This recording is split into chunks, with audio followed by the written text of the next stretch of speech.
হযরত ইমামে শাফি রাহমাতুল্লাহ আলাইহি মার খেদমত করতেছেন, বারবার মার খেদমত করতেছেন। এক পর্যায়ে ইমামে শাফি মার পায়ের মধ্যে চুমা খাইতেছেন। আল্লাহু আকবার বলেন, আর জোরে বলেন আল্লাহু আকবার।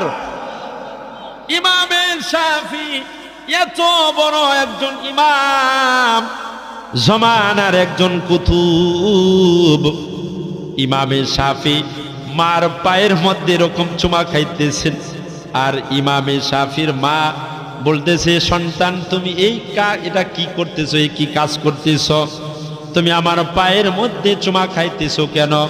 ইমামে শাফি জবাব দিচ্ছে, মারে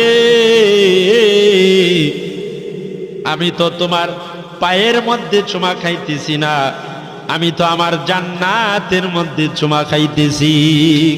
সুবহানাল্লাহ।